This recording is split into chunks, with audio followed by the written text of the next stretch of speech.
You are listening to In Response, a legacy podcast. A show where three handsome guys talk about their favorite Magic the Gathering format, Legacy. I'm Peter Plank, the artificer.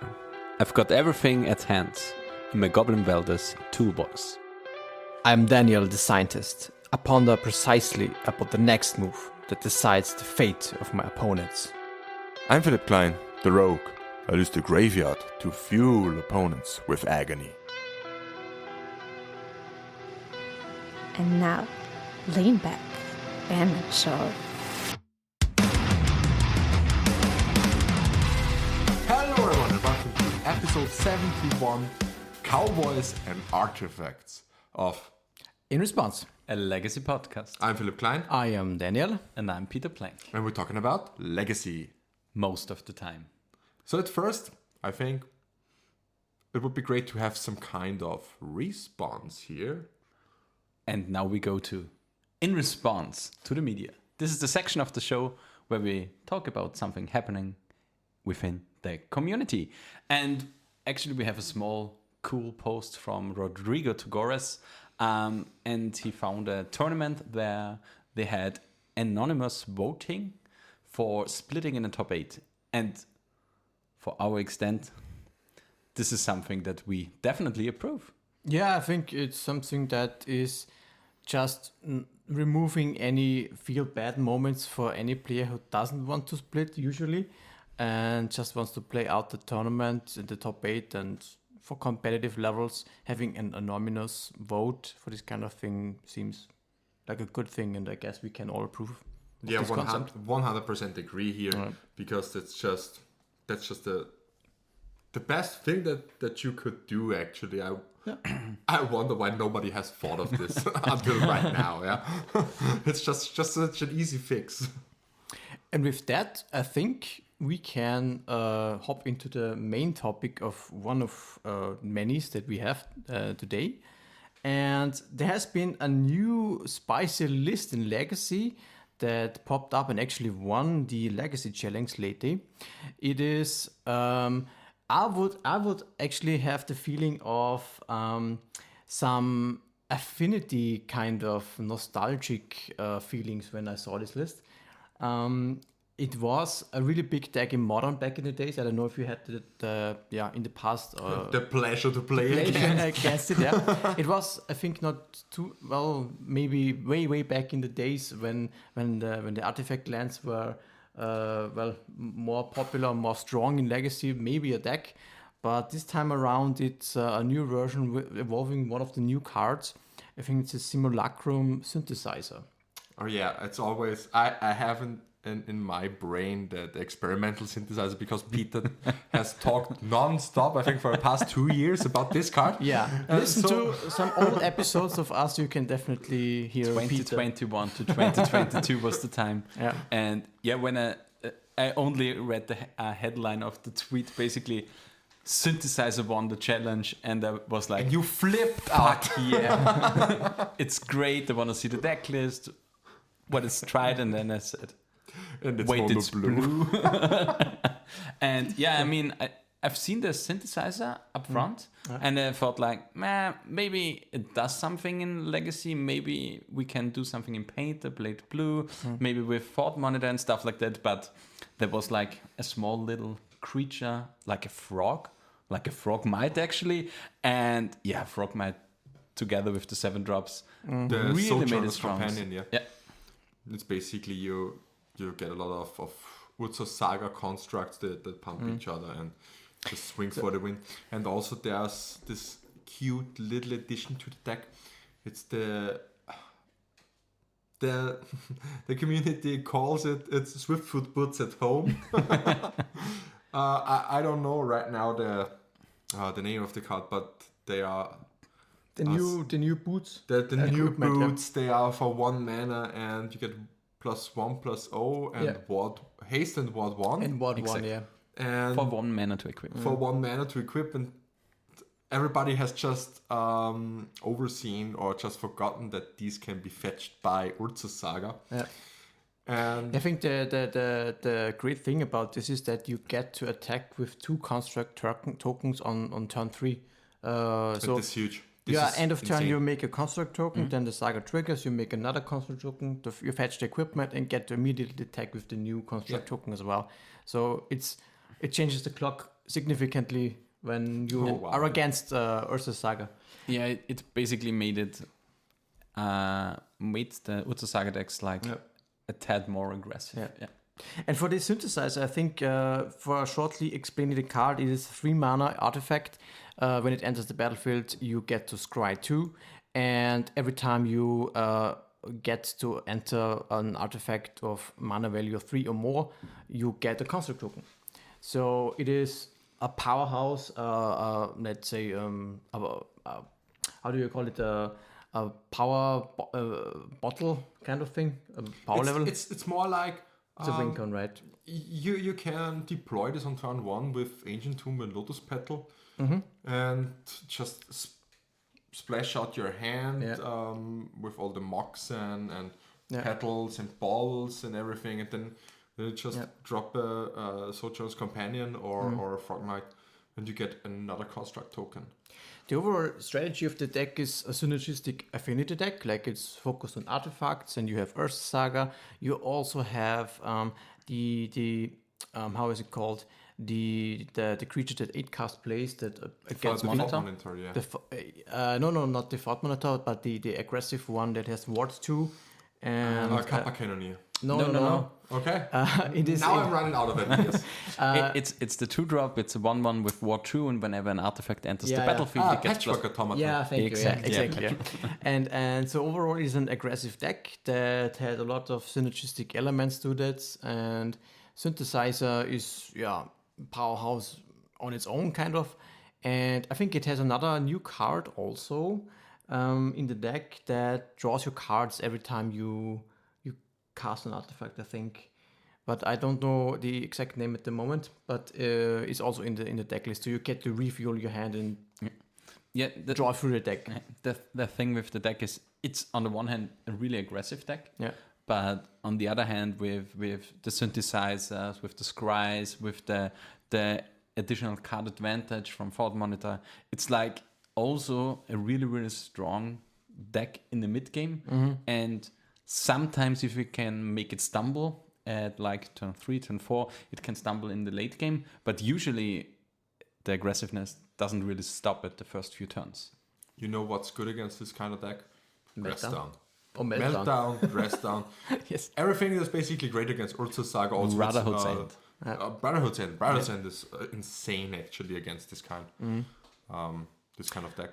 Yeah, it's for sure a deck that can be hated out, but I think it's very nice showing that this new brew can win a challenge, even though some people may think that the legacy metagame is quite stale at the moment or unfun, let's say. So I think this is very encouraging for people to try out new things, and even though this is not really a particularly strong set, like this is Outlaws, It's Cowboys. Actually, I read some draft articles, and they basically said every card in the set is, from a limited perspective, good. There are no really bad cards.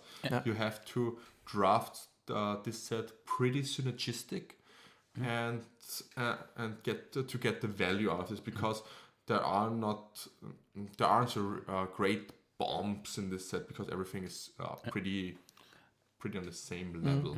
One thing they also mentioned is like with the new booster that we have, they limited like the bad cards overall in booster packs. So every card unlimited is like really incredible and important. In draft, you mean? In draft. Yeah, of course. But for Legacy, of course, there are some potentially, I think, I would compare it to Fatal Push kind of level, which is fine, very good, not really, nothing broken. But if we have something like this synthesizer deck being viable in Legacy, I think it's a perfectly fine thing. And I think this is overall a great thing for Legacy. It's basically Affinity 2.0.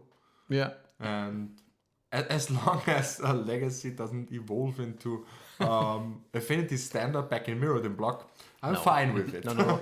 It won't happen. This is Nah, like for sure not. this it's is the Legacy. similar like strategies like Dredge or something. It is very targetable in for your hate. You can just pack more artifact hate, more sweepers, and then it should be fine actually to play against this. I think this uses at the moment the opportunity because Pyroblast is very low. Therefore, probably Meltons are quite on the low end side also, and therefore this deck can just fare quite nicely at the moment. Yeah, if you lose to Frog Knights and Sojourner's Companions, then maybe you deserve it. Absolutely. If you handle the tokens and then you lose to them, it's on yours. I'm pretty sure. And there is also another deck that popped up. At least I think it was a draft. I don't know if this has been played actually. But first, actually, we have to thank our Patreons. So thank you very much, Christian Neutz, Moritz Eichmer, and Matt Duncan for supporting the cast. We will use your money to fuel all this because we made some nice changes, as you maybe have heard in the last episode, and maybe you can see these now. So now let's go back to topic, and if you want to join this elite supporting group of people, thank you very much, Peter. Go on patreon.com/response_legacy. So Yeah, I think we want to rock it now. We're gonna play rugby. There's also another card that has been up in discussion for recent times now. It is the new creature Ares, the whatever, I don't know the name. Ares the whatever. That's basically, we don't really care about the names, but it's like it's a 10 mana 4/4 for blue and red. That gets cheaper for every spell you cast a turn? Or? Different It mana is- cost Ah, of yeah. instant and sorceries, I think, in your graveyard. Exactly, yeah. It's Oh, yeah. eight generic and blue red, and it is reduced by 2 for every mana cost of instants and sorceries only. And it's a 4/4 prowess. And whenever you cast your second spell each turn, you get to Make it 4 elemental token. I think it's a dragon. It's Or a even 4/4 dragon with prowess. And it has been drafted in a rock shell, including cards like, of course, Force of Will, Brainstorm Ponder, Pyrokinesis. exactly, Pyrokinesis, Or even more spicy, the Fire and Ice. Fire and Ice, exactly, and Brazen Borrower, Force of Negation. So you have basically from 1 to 6 mana, all instant and sorcery spells that you can potentially use to fuel Ares. And it's on the surface, it seems like it could be a nice, let's call it tempo-ish mid-range style, because it plays up to Beanstalk as well.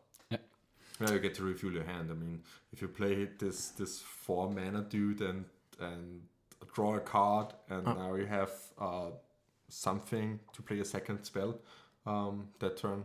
There's just so much value in this turn. I mean, I cannot possibly see you lose that game anymore. Yeah, the thing is, it also plays like Murktide Region, Defrat, Average Hammer, for sure. Dragon Rage Channeler. And the thing is, like, it's now really, really extremely dependent on the graveyard. You have now with Murktide and the big thing with Ares, you have like so many dead cards. If your opponent has like a Leyland of the Void, it's insane. You are so dependent on the Brazen Borrower getting rid of it. All of your threats are graveyard dependent, right? Yeah. You have Dragon Rage Channeler, Ares, and Murktide. Yeah. It is a problem for sure. And it remains to be seen if Ares itself is strong enough for Legacy. On paper, it looks nice, but I guess when people will get their hands on the cards, we will see if it makes an impact on the metagame or not. I feel like personally, when I had the chance to read through this card, I feel it feels a little bit dicey for me. Similar to, I don't know, Similar to the new ley line, actually. If you get to reach the position where you can cast it for only 2 mana, it's very good, but otherwise it feels underwhelming, kind of. That's my impression, at least. Yeah, but at least it pitches to both Pyrokinesis and Force of Will. So that's good, yeah.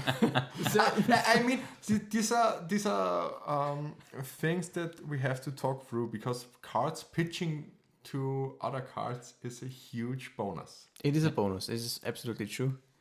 And as long as like creatures like our Orcish Bowmasters and stuff like that is like hugely relevant to the meta game, and you have like the free pyrokinesis in your hands that you can cast to remove it, and maybe even another body, or you can pick up like 2 artifacts or 2 constructs on end of turn 2, for example, because like both are 2/2s and they haven't fetched for the artifact.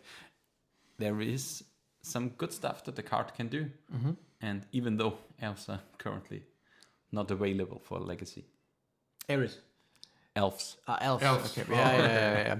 Yeah, Eris is also pretty hard to get your hands on in paper, because I tried to get them last week for the FNM, and it was just pretty much impossible. I think the normal version is also a foil one, and if you want the non-foil version, you have to go with the borderless version, actually. Yeah, I think. that's It right. is the only non-foil version, actually. Or I think there's a third version as well, but it's weird. The normal version is the foil version. Yeah. It's because of Commander, right? What kind of time we live in? Exactly. But there are also some, I don't want to say sleepers, but some very, very not graveyard dependent cards in this set, and that's Satoru. Satoru the Infiltrator. It's for blue and a black, I don't know, it's a 2/3 legendary creature with menace. And whenever Satoru or another creature, a non-token creature, comes into play and no mana was being spent to cast it, you draw a card. Exactly. Yeah. Seems on the surface a little bit meh, actually. Well, it seems designed for ninjas. Yeah, it seems designed for ninjas. But if you think about it a little bit more, it has insane applications, actually, in our format, actually. Enlighten us. I mean, the first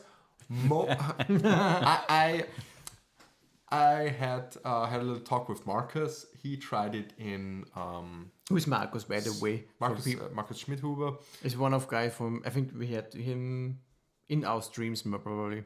Yeah, we didn't have him on the cast, but we for sure had him on our streams on our YouTube channel of the Australian Legacy League. And he said to me he tried one of Satoru in Blue-Black Scam. Okay. To simply draw a card when you reanimate a Grief, or to reanimate an Traxxas, draw another card. That's kind of fine.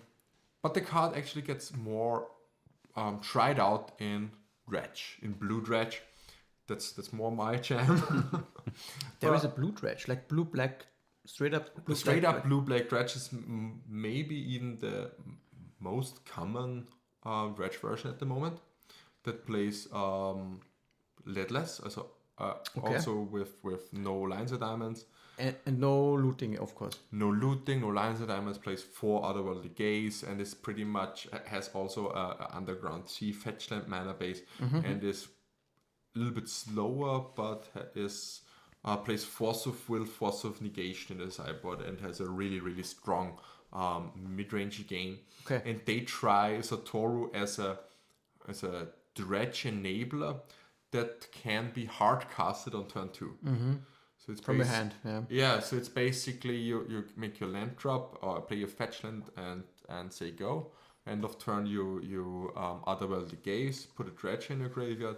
You go into your turn, you Dredge. You play Satoru, you Dredge. Maybe you hit an Arcomoeba, you Dredge, and then the value just explodes from itself, and it triggers off every Poxwalker that comes into play. It triggers off every Icarid that comes into play. It triggers off Narcomoebas, and also if you dread return any kind of other creature, it triggers again. Yeah. And it basically, you can fuel your whole deck with just a single Satoru in just 2 or 3 turns. Is it a must draw or is it a may draw? Because wow. like These are questions. because a must draw I have to look it up now. Iffy for legacy. But yeah, Satoru is not only on the dredge side, but on the other side, if you talk about like the affinity list with Rockmites and Soul Contra, not Soul Contra, the Soulmate. Simulacrum. Oh, No. Soulmate. Okay, yeah. It's a must draw. It's a must draw. So it can be like a negative. It can backfire, but that's pretty seldom, I think. I mean, you can sack it basically to. To dread return or to Yeah, Cabal exactly. Therapy, yeah. Or are the Nakamura triggers, are they mandatory? You could No. No, you can simply Decide- leave them in exile. Yeah, you could use You can simply leave them in the graveyard. that, because in that case you could also control. I mean, it's worse, of course, because you don't get your Nakamibas, but it's an option. If you would, mill your whole deck, you could say, okay, I leave this one Nakamiba in the graveyard and then be fine. Trigger on the stack, brain freeze you. Yeah. No, but I mean, it seems like a Yeah. good thing. I can also see it in like affinity lists, together with Frogmite or the 7-drop. That is true. It's basically an additional draw. The problem one. is it's not an artifact itself, so That's true. there's less synergy there. But yeah, you can experiment with the card. As far as I know, there are implications also in Modern for Satoru. I know we're a legacy podcast, but this is just something from my heart. Because the interaction of Satoru the Infiltrator and Norin the Wary is just value in itself. Esper value, whatever. It's an Esper, it's Grixis. Of course, yeah. I Grixis. always think that Norin is white. No, For it's some red. reason, for me, it's always white. It's a good color. Because it does nothing. It does nothing if it's white. It just draws you a card every turn. Or, But besides doing nothing, do you want to talk about your tiny bone? well, I'm always happy to talk about Tiny Bones. That's a 1/1 Death Touch out of the new Outlaws of Thunder Junction. And it's basically a fixed Ragavan. It's whenever it deals combat damage to a player, you may cast a permanent card from their graveyard and use any kind of mana to cast it. So unfortunately you can't cast Brainstorms and Ponders and Brilliance, which really made Ragavan really great. True. Or is it more kind of a Dreadhorde Arcanist? I'm unsure. I think It's no a near. bad Horde Arcanist. Yeah, it's really a bad horror. Dreadhorde Arcanist. I mean, it can do some stuff, especially since it's like with Death Touch and it has to get through, but it seems only really usable if you're playing against like a permanent heavy deck Which is rarely the case in Legacy. Yeah. and you have to play a lot of removal. Like, and yourself. if you play it on turn 1 and attack on turn 2, It does nothing. You won't get value most likely. The problem is, I think, also you cannot use opponent's fetch lands because you only can cast the cards. That's This true. is a problem. Do you exile the card and then are allowed to cast it? No, I No, think you can just get cast them. it. Okay. You can just cast them. Yeah. And I think it stays in the graveyard then because it's cast and then goes back to the graveyard. Yeah, so it's not a graveyard hate. I mean, it's fixed for sure, but it's overfixed in that sense. I think. Probably, yeah. But it was just really nice to see that they It's- experiment yeah. with a different angle here Yeah. to fix a certainly really broken card. Of course, yeah. But there has not been a list, right? It's just from the spoilers now. It's just from the spoilers. There's there no are legacy lists. list at the moment. But I think there are also some lists with the next card that we wanna showcase here, and that's Pest Control out of the Big Score set. I don't know why they made another set Nobody in the knows. set. It's for a couple of sets now that they just make subsets and commander sets, and nobody knows anymore. But yeah, this is one card that is also now new to the Legacy format, and I think there has been a little bit of a hype on this card. Let's say because it is quite nice. It is let's say a sweeper. It destroys non-land permanents of CMC or mana value 1 or lower, and you can cycle it. for 2 mana. So it's never a dead draw and can be main deckable for this reason for sure. And yeah, if you think of Legacy, you have, I don't know, Mox Opal, you have Chrome Mox, you have, of course, Delvas, There's you have still Dragon some Red Chandler. Edelweiss, there's Phyrexian Dreadnought, Chalice Exactly, of the yeah. Void, Chalice of the Void, yeah. construct tokens. There's a Oh, lot yeah, of things to construct it. tokens. Oh, It wow. seems quite flexible almost, yeah. Actually, the only downside I can see to this card is that's not blue. But you can add blue to the card. Yeah, but it doesn't pitch to fossil fuel. That's maybe the only downside But here it Yeah, because Supreme Verdict is blue. But it pitches to grief. It pitches to grief, yeah. Well, yeah, that's true. That I think this was one of the discussions that this card might slot into Risk Aminator. I mean, a lot of decks of this deck already splash white in the sideboard for Swords or Serenity, and you can then even play this in the main deck. I've seen a list online that tries 2, I think, pest control in the main deck. It pitches to grief, and if you're not using it, you can just cycle it. Yeah, that's always great. And your deck also doesn't have any CMC1 or lower cards, so it doesn't, because it's symmetrical. It's like Well, you kill your Orc Army tokens. yeah, okay. I think you don't care about this. It's a fine deal. It's a fine deal, yeah. I personally would really love to try this in an Esper control list. Oh yeah, or some kind of Esper Stoneblade or something that doesn't play 1-drops. Just ponder, brainstorm, swords to plowshares. Sounds awesome, actually. Cryptic codes. Really great. It seems just the combination of Orcish Bowmaster, Swords, and Blue has some lags, potentially. But maybe this card can help for, I don't know, more difficult things to deal with. A Chalice can always be a problem. Yeah, for sure. So, yeah, I think you can experiment with this card, and I think it's not overpowered. I think we don't really see it, right? No, for sure not. For sure not. The only thing is, I think it's pretty expensive. Money-wise. Money-wise, I think Money-wise. it's like 8 euros or something. 8? Yeah. Okay. I At the thought moment. it was about 25 or something. It's a mythic, so Yeah. Will probably go up. yes. No financial advice here. Buy your pest controls now. Yeah, I think most of the cards we have one. I have one tiny note there, but I don't know if we now know what the card is. Oh, no. We talked about Slingshot. I don't actually know either, yeah? What is Slingshot? Yeah, we can just guess, but we don't know. But everyone can talk or write in the comments about the card. We can Which look it card up. we actually originally meant, Yeah. but we just kind of forget. Remind us definitely. So yeah, I think we can wrap it up here. Yeah. And yeah, I just hope you really like what we are doing. So you can just follow us on social media. It's @response_legacy. You can find me on social media. It's @PhindekMTG, PHINDKMTG. Peter, where can we find you on social media? You can find me on x.com, previously known as Twitter. It's @unicornlord, but the O in the Lord is a 0. What about you, Daniel? You can also find me on x.com. Of course, it is @FlyingDelver.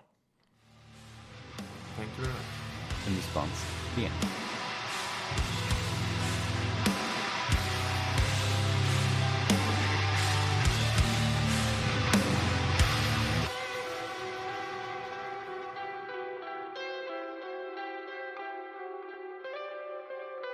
This was In Response, a Legacy podcast.